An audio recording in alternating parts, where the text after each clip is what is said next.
تنصروا الله ينصركم ويثبت أقدامكم. Posisi shaf anak kecil ketika sholat. Pertama, ada dua istilah terkait usia anak yang perlu kita kenal agar bisa memahami kasus lebih sempurna. 1. Tamyiz, usia di mana anak sudah bisa membedakan antara yang baik dan yang buruk. Bisa membedakan antara yang bermanfaat dan yang membahayakan dirinya. Dia bisa memahami sholat, dia tahu sholat itu tidak boleh kentut, tidak boleh lari-lari, atau tolah-toleh. Dia tahu najis tidak boleh disentuh, aurat harus ditutupi, dan seterusnya. Indikator usia tamyiz lebih bersifat psikologis dan bukan indikator fisik. Umumnya, anak menginjak usia tamyiz ketika berusia 7 tahun. 2. Balik, usia di mana anak sudah mendapatkan beban syariat, sehingga mereka berdosa ketika meninggalkan perintah agama atau melanggar larangan agama. Indikator usia ini adalah indikator fisik. Untuk anak lelaki, indikatornya mimpi basah, yaitu keluar mani. Sementara untuk wanita, ditandai dengan datangnya haid. Usia balik sangat variatif, karena ada banyak faktor yang mempengaruhinya, al-mausu'ah, al-fiqhiyah. Kedua, dilarang memutus shaf.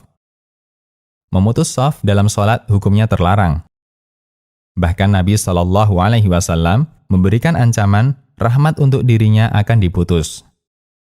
Dari Ibnu Umar radhiyallahu anhuma, Nabi SAW bersabda, yang artinya, siapa yang menyambung shaf, Allah akan menyambungnya, dan siapa yang memutus shaf, Allah Ta'ala akan memutusnya. Hadis riwayat Nasa'i dan disahihkan Al-Albani.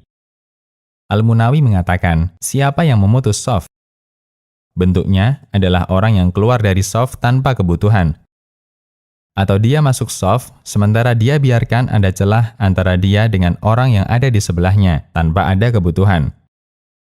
Allah akan memutusnya, artinya Allah akan menjauhkan dirinya dari pahala dan tambahan rahmatnya. Karena balasan sejenis dengan amal, Faidul Qadir. Berdasarkan keterangan Al-Munawi, termasuk bentuk memutus shaf, ketika seseorang meletakkan benda seperti tas atau sejenisnya di antara shaf. Termasuk juga mereka yang tidak sholat berposisi di sela-sela shaf. Seperti anak kecil yang belum paham sholat, merekalah anak kecil yang belum tamyiz. Ketiga, sholatnya anak tamyiz, statusnya sah. Anak kecil yang sudah tamyiz, sholatnya sah, meskipun dia belum balik. Karena batas awal keabsahan ibadah adalah usia tamyiz dan bukan balik. Untuk itulah Nabi SAW memerintahkan kepada orang tua yang anaknya sudah 7 tahun agar mereka disuruh untuk sholat. Dari Abdullah bin Amr bin As radhiyallahu anhuma, Nabi SAW bersabda, yang artinya, perintahkan anak kalian untuk sholat ketika mereka sudah berusia 7 tahun. Dan pukul mereka, paksa untuk sholat ketika mereka berusia 10 tahun. Hadis riwayat Abu Daud dan disahihkan Al-Albani. Anak usia 7 tahun sudah diperintahkan untuk sholat menunjukkan bahwa sholat mereka sah. Dan batasannya adalah mereka sudah tamyiz. Dalil lain yang menunjukkan bahwa sholat yang dikerjakan anak tamyiz statusnya sah adalah hadis dari Amr bin Salamah radhiyallahu anhuma. Beliau menceritakan, kami tinggal di kampung yang dilewati para sahabat ketika mereka hendak bertemu Nabi SAW di Madinah. Sepulang mereka dari Madinah, mereka melewati kampung kami. Mereka mengabarkan bahwa Rasulullah SAW bersabda demikian dan demikian. Ketika itu, saya adalah seorang anak yang cepat menghafal, sehingga aku bisa menghafal banyak ayat Al-Quran dari para sahabat yang lewat. Sampai akhirnya, ayahku datang menghadap Rasulullah SAW bersama masyarakatnya. Dan beliau mengajari mereka tata cara sholat. Beliau bersabda, yang menjadi imam adalah yang paling banyak hafalan Qur'annya. Sementara aku, Amr bin Salamah, adalah orang yang paling banyak hafalannya, karena aku sering menghafal. Sehingga mereka menyuruhku untuk menjadi imam. Aku pun mengimami mereka dengan memakai pakaian kecil milikku yang berwarna kuning. Aku mengimami mereka ketika aku berusia 7 tahun atau 8 tahun. Hadis riwayat Bukhari dan Abu Daud. Amr bin Salamah ketika menjadi imam usianya sekitar 7 tahun. Dan itu direstui oleh Nabi SAW, sementara makmumnya orang dewasa. Menunjukkan bahwa sholat yang dikerjakan Amr bin Salamah statusnya sah. Keempat, posisi shaf anak kecil yang sudah tamyiz. Karena anak kecil yang tamyiz sholatnya sah, maka dia boleh sholat jamaah di posisi shaf orang dewasa dan tidak terhitung memutus shaf. Anas menceritakan pengalamannya ketika sholat sunnah di rumahnya bersama Nabi SAW. Aku pun menggelar tikar kami yang sudah menghitam karena sudah lama dipakai.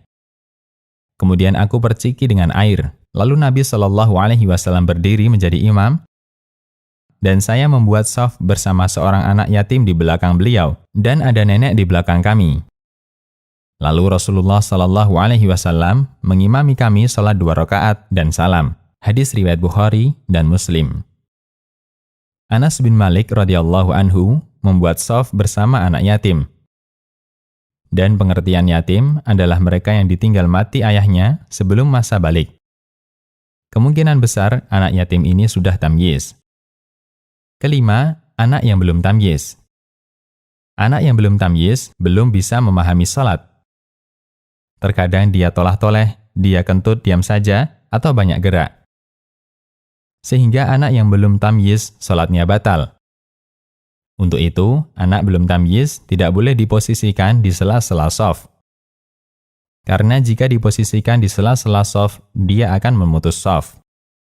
Di mana mereka harus diposisikan? Yang lebih baik tetap didampingi orang tuanya dan tidak ditaruh di belakang. Karena biasanya anak akan bermain bersama komplotannya dan itu semakin mengganggu. Anak belum tamyiz bisa diposisikan di ujung shaf didampingi orang tuanya. Dia tidak memutus shaf karena berada di ujung tetap terjaga dengan aman dan bisa mengikuti sholat bersama orang tuanya. Asy-Syaukani mengatakan, anak kecil yang belum tamyiz menutup celah ujung shaf Nailul Autar. Demikian, Allahu a'lam. Konsultasi Syariah.